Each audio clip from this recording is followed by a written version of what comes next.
Namaskar and welcome to Samvad. Today, as expected, we are discussing the tariff wars, or shall I say the tariff attack, which is a unilateral sort of a thing. India has not even responded to what Donald Trump is doing. To discuss this, we have with us Economist and author of Asia Reborn, Shri Prasenjit Basu. Welcome to Samvad, Prasenjit. Namaskar. Good to be speaking to you, Mayank. So, yesterday, 25% additional tariff for apparently purchasing Russian oil, something which India says is a necessity. It's not doing. I mean, we are not doing. It's not a luxury. India is purchasing Russian oil out of necessity. But Donald Trump, being Donald Trump, he will have no two ways about it. What he says is the final word. 25% additional tariff.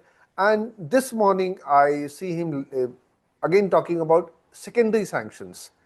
So this is something very bizarre what is happening to a layman. So help us understand the implications of this tariff attack. Well, first of all, the US and India have been negotiating a trade agreement from even before April 2nd. April 2nd was the date that Trump had announced for his big announcement about reciprocal tariffs. Well, before that, India had already started negotiating with the Trump administration. The initial tariff imposed on India on the 2nd of April was 26%, which was actually much lower than for most of our Asian competitors. So Vietnam, Bangladesh, Indonesia, all were paying much higher tariffs under that original scheme than India was. The negotiations between India and the US have continued. We all knew that the deadline for all countries was the 1st of August.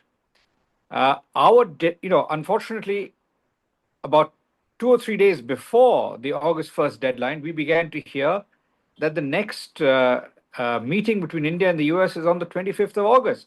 That was a bit of a surprise to me because, frankly, 1st August was Trump's deadline, and it was certain that he was going to stay with that deadline.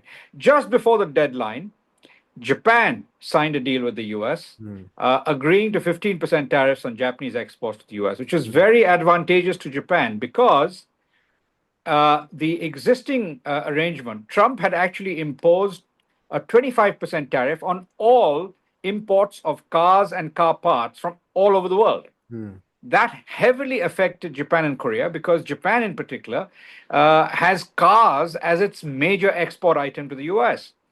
So with the new tariff agreement, Japan now only pays 15% for all its exports to the US, including cars and car components. That's a massive advantage for Japan relative to other countries, including China, which is now an increasingly important player in cars. Now, the EU, almost at the last minute, signed up for a similar deal, a 15% tariff agreement. If you looked at European newspapers, everybody looked upon the EU agreement as being a complete surrender to the US.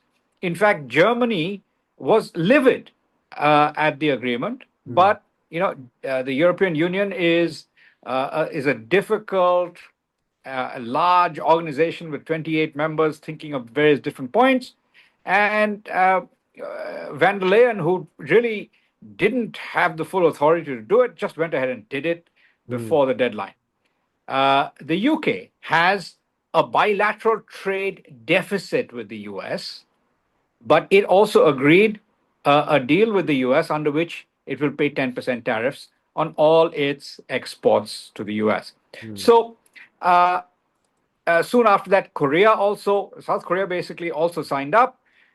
Indonesia has agreed to pay a 19% tariff, Vietnam a 20% tariff. So those are the 5 main countries that quickly agreed trade deals with the US. India did not. The August 1st deadline came around. We are still talking about 25th August as the next negotiation, and we're talking about a bilateral trade agreement with the US to be signed by October. Now, everybody else is on a different schedule. I don't understand why we are still negotiating.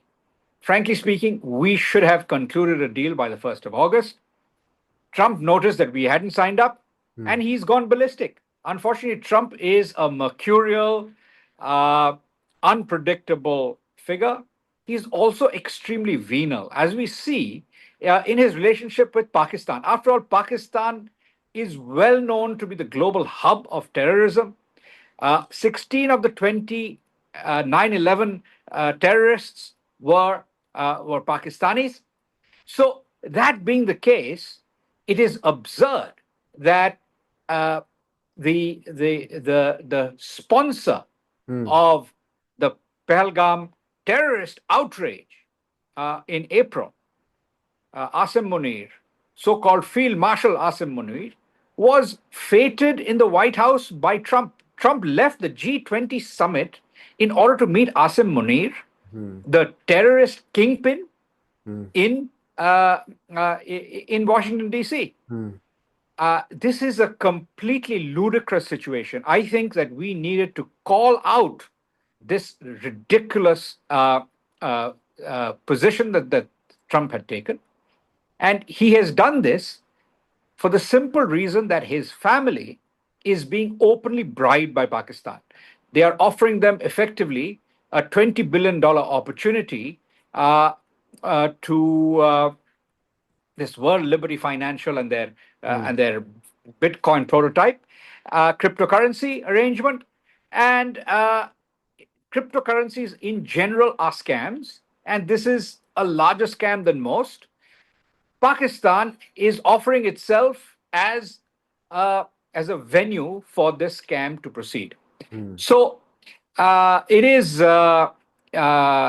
now, unfortunately, Trump has bought into it, and we need to make clear through back channels and specifically to reach Trump himself, preferably through Marco Rubio, who is both National Security Advisor and Secretary of State. So basically, he is the Kissinger to Trump's Nixon, and we need to basically get through. Unfortunately, Trump listens to nobody. True. He listens to nobody. He makes up his own mind based on what he's hearing from the latest person he's spoken to, and the latest person appears to be Asim Munir of all people. So that being the case, we need to use whatever channels we have to get through to him and to now play hardball. Unfortunately, we have to start playing hardball because Trump is upping the ante on a regular basis. So, what does hardball entail? To my mind, hardball entails the threat of banning entities like Facebook. Facebook's largest single market outside the United States is India. Amazon is a massive player in India. We have useless American brands like Starbucks and McDonald's and Coca-Cola and Pepsi-Cola doing ample business in India. We should make it very difficult for them to operate here, and by doing that, we can start playing hardball with the U.S. because, frankly, what the U.S. is doing is illogical. India is a key strategic ally of the United States, and if India is a key strategic ally of the United States, it makes absolutely no sense for the U.S. to be befriending India's enemy, befriending the country, Pakistan, that is China's eternal friend, supposedly. And if China is America's single largest strategic rival at this point, it makes absolutely no sense for America to be pursuing this extreme aggression towards India on trade. Now, with regard to trade, my view is that India has nothing to fear from American agriculture, from American dairy. We are way more competitive. We're the world's largest rice exporter. If we choose to export wheat, we will be the world's largest wheat exporter.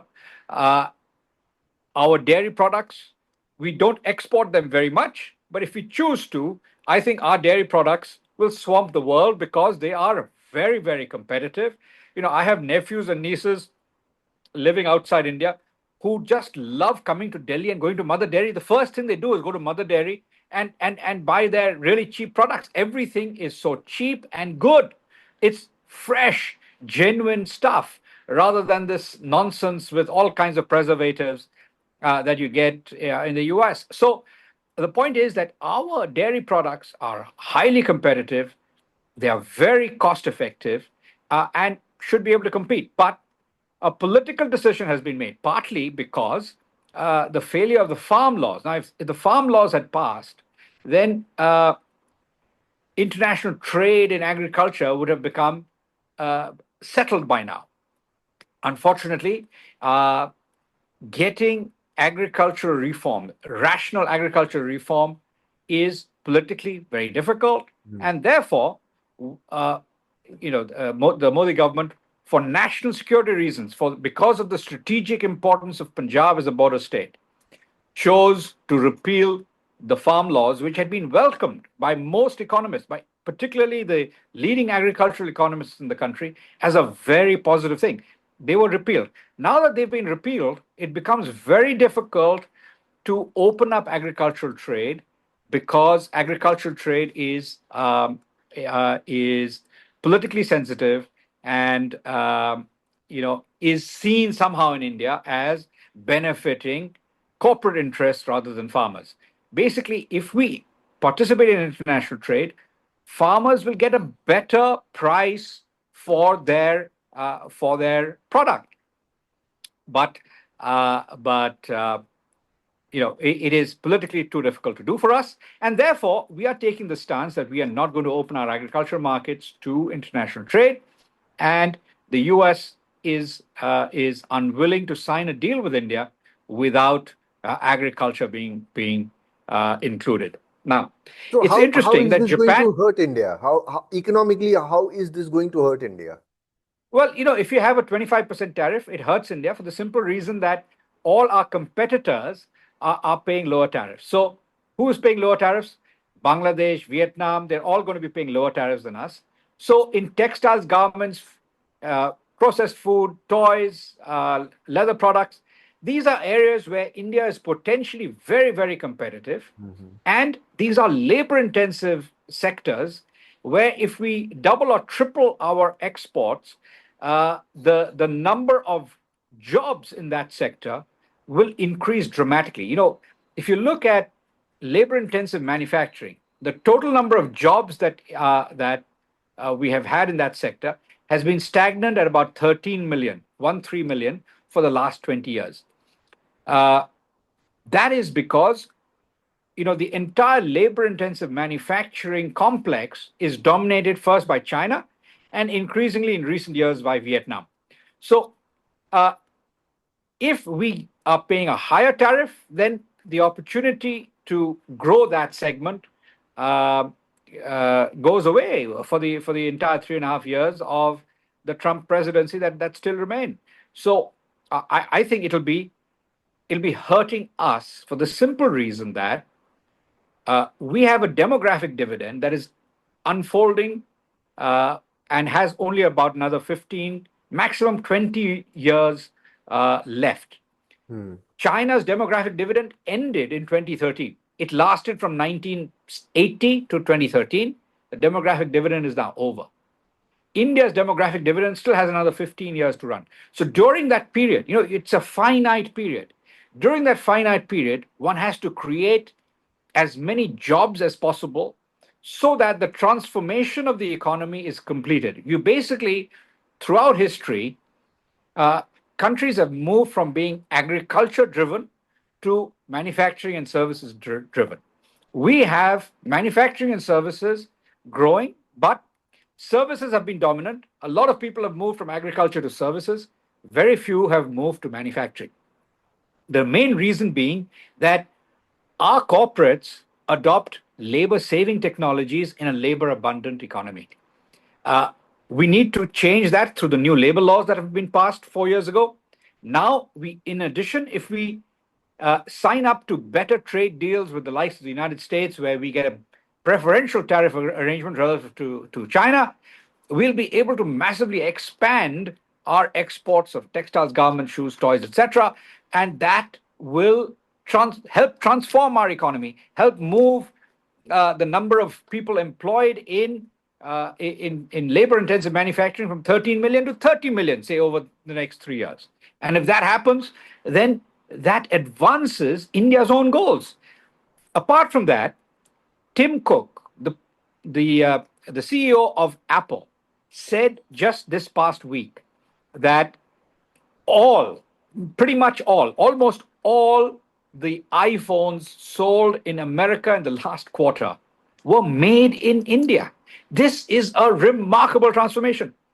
Now, we have the opportunity of expanding our production of iPhones and enabling Apple to produce more iPhones in India, not only for the United States, but for the world. Now, at the moment, it seems smartphones are exempt, but if smartphones are slapped with a 25% duty, then it becomes very unattractive for Apple to keep expanding its manufacturing in India.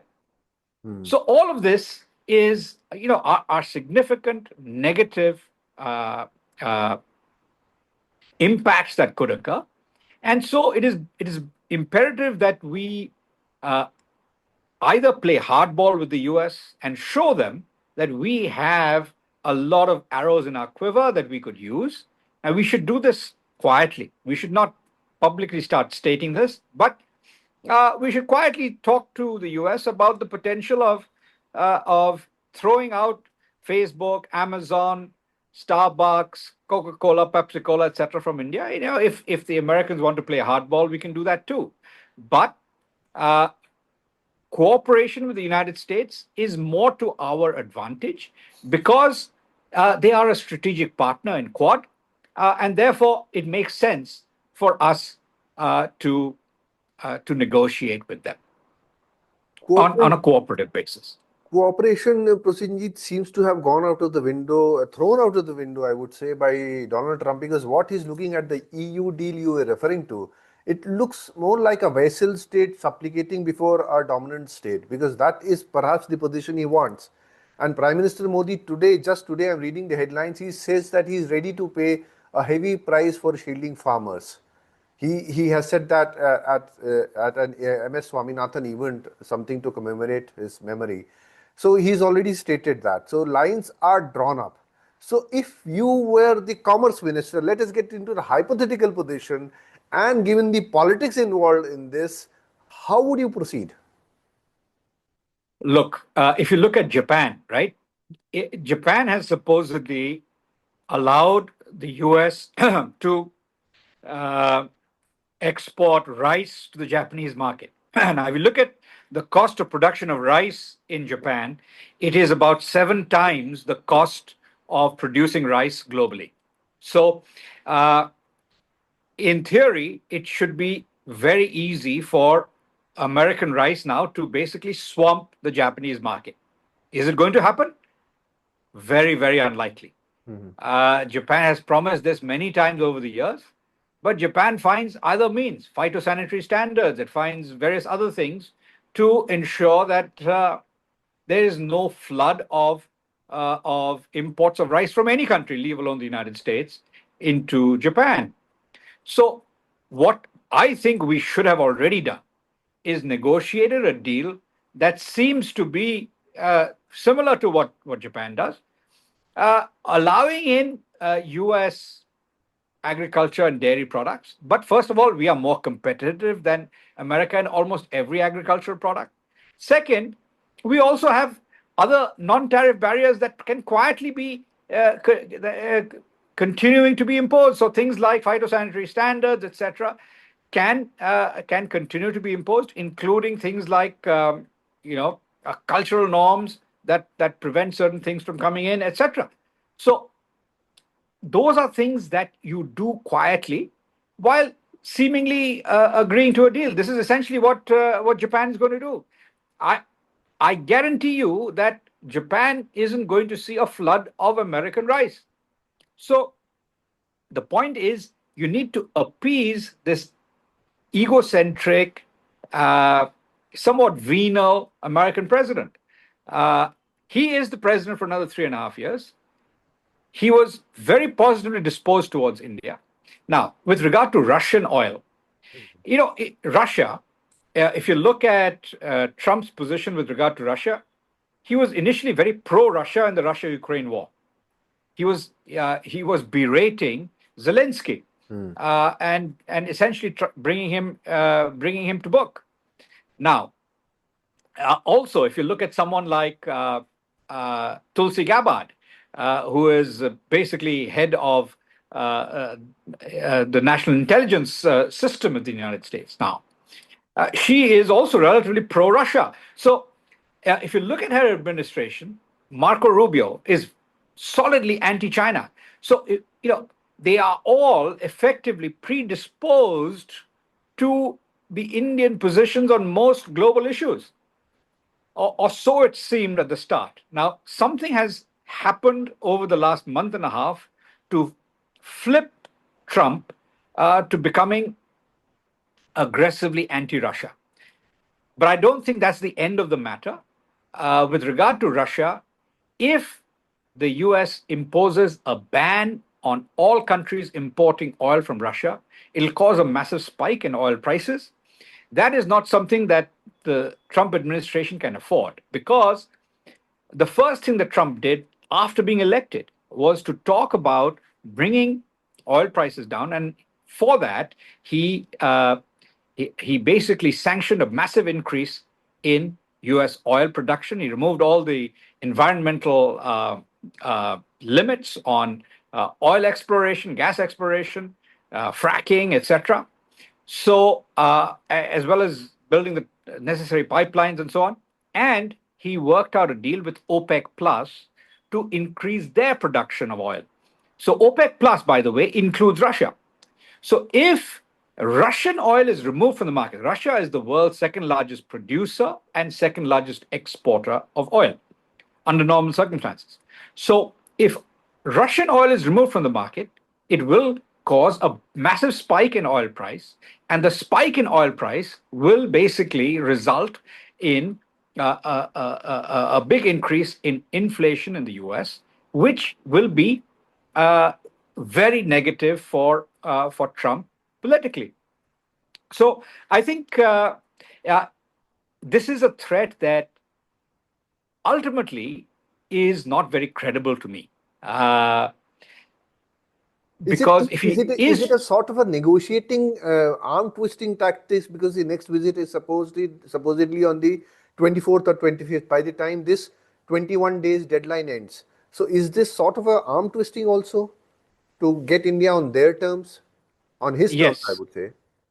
It is very much part of the arm twisting, but exactly what Trump is upset about is not that clear, because around 10th to the 12th of July, he was saying, "Oh, we are about to sign a deal with India."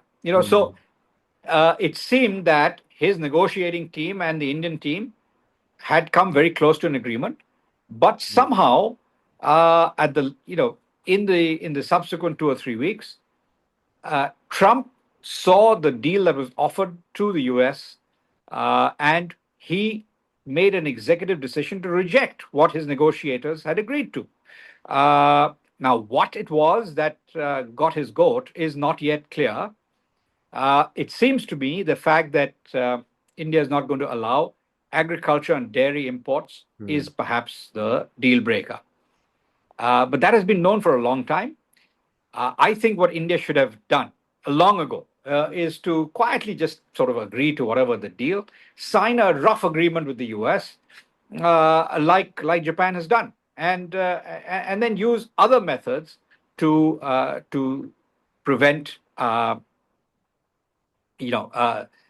undesirable imports of things like GMO crops, dairy, etc., from the US. But the problem, Prasenjit, isn't it that unlike Japan, India is a very politically surcharged country, where the opposition is sort of always on the move, always trying to put down the government with reason, without reason, both ways, mostly without reason. So it's going to be a politically surcharged decision. Now, no government can afford to antagonize the farmers' lobby. So, isn't it known to Donald Trump also, and as an ally, you spoke of cooperation.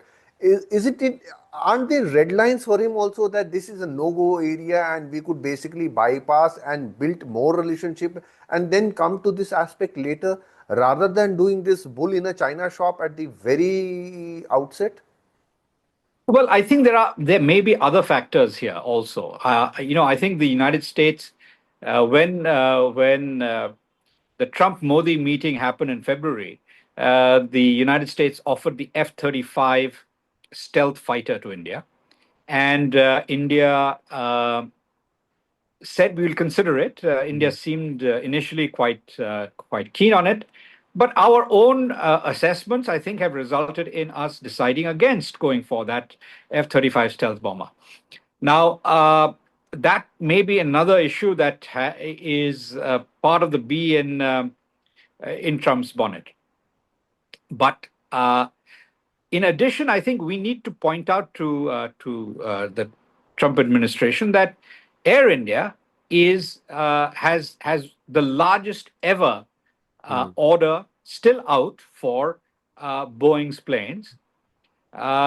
If we were to rescind that, it would not be something that will go down rather too well with the U.S. Now, Air India, of course, is a private company. It cannot be directed to do things by the government.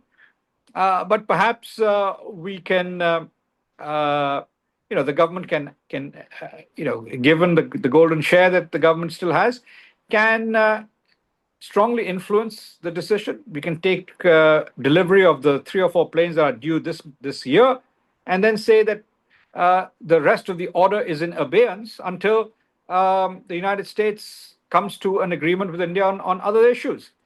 So I think some of these things need to be brought to the attention of Donald Trump. There's no point getting to other people, but we should just bring it to his attention that we have the biggest order out for Boeing ever. And if we were to rescind that order, it would have a significantly negative impact on Boeing's share price and on its viability at a very difficult time. Frankly speaking, Boeing is very vulnerable given all the challenges that company has faced in recent years. So that leverage exists too. So we need to start using all of this leverage and putting pressure back on the U.S. Quietly at first, and more openly later. If 25th August comes around with nothing useful, then we have to really start openly and publicly playing hardball with the U.S. So, what after all this, if it does not work out, Prasenjit, finally, if it does not work out, because knowing Donald Trump, nobody knows what Donald Trump thinks. At times, I believe even he does not know what he's going to do next. So, if this does not work out, what is the way forward for the Indian economy, Indian trade, India as a nation? Well, you see, I mean, exports are not such a big chunk of the Indian economy. A. B. Services exports are more important than merchandise and are continuing to grow strongly. There is no real threat so far to that because, again, it's hugely to the benefit of the U.S. to be able to access our services exports. Now, if the U.S. were to really continue down this path under the Trump administration, then unfortunately we either play hardball and get the U.S. to agree to better terms, or we have to just get along with other countries. There is no alternative to the US market. Unfortunately, the US does have the largest market by far. The European Union is a much more protectionist economy. China imports almost nothing from anybody, including India, and therefore we have a huge bilateral trade deficit with China. We export about 16 million and we import about 116 billion. 16 billion of exports and 116 billion of imports from China. So it's a highly unequal arrangement. And frankly, that 16 billion isn't going to increase very much under any circumstances. So where is the alternative? There is no alternative to the US. And knowing this, I think our negotiating strategy was less than ideal.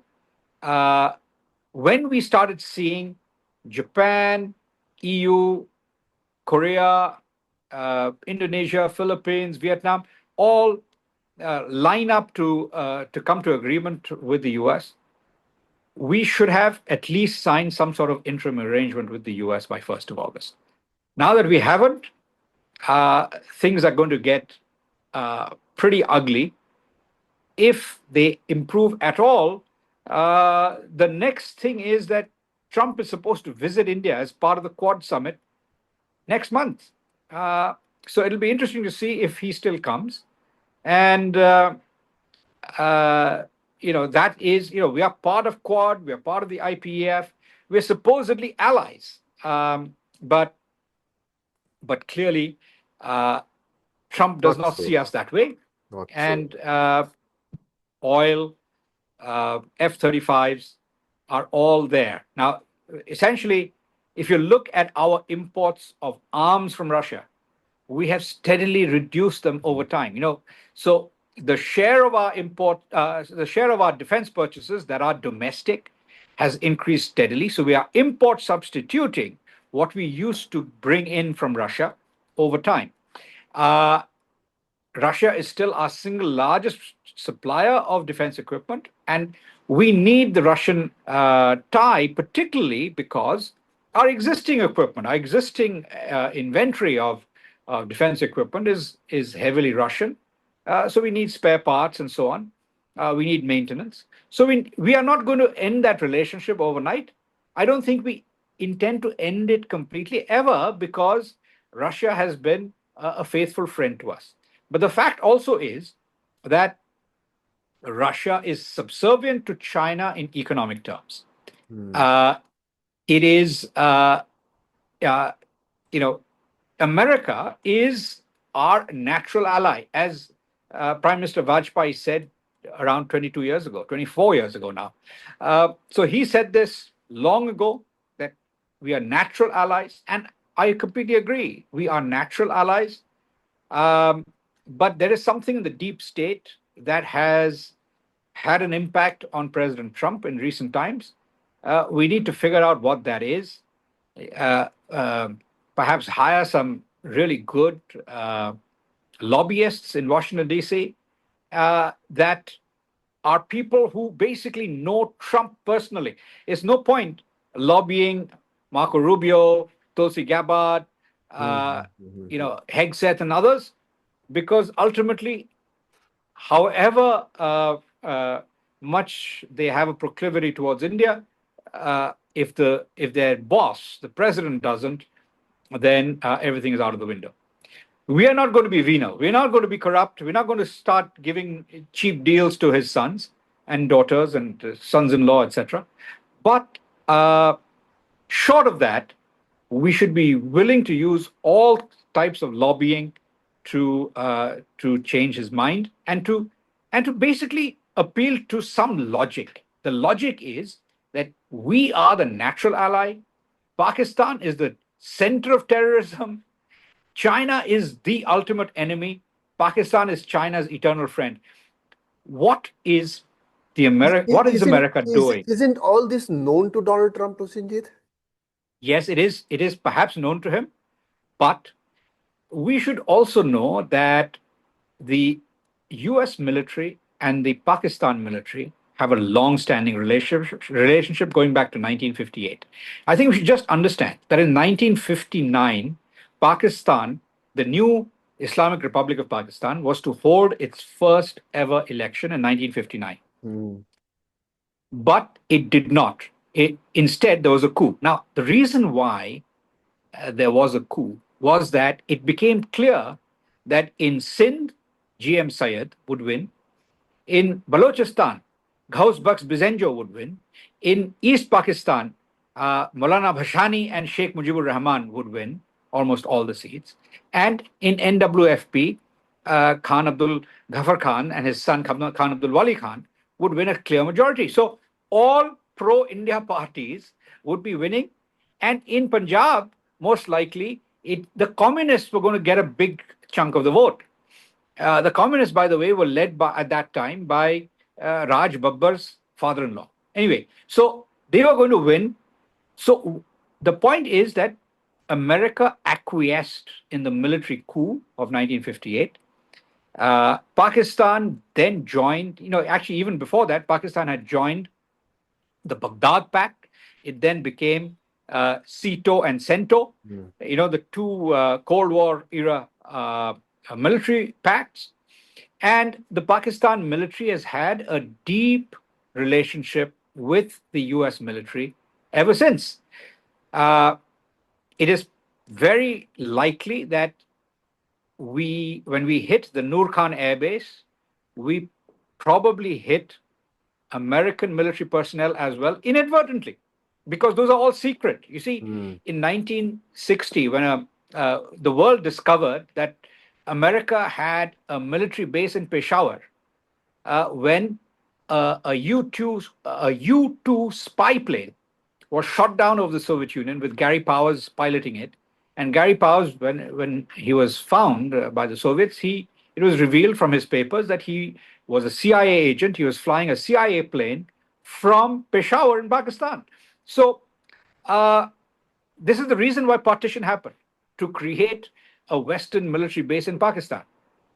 And that military base was initially for the British, but the British slowly handed over to the Americans after the 1956 Suez Crisis. So the simple fact is that America and the American military and the Pakistan military have a very deep relationship, much more so than the Indian military. We undertake some exercises off the coast and so on. We have military exercises with the US.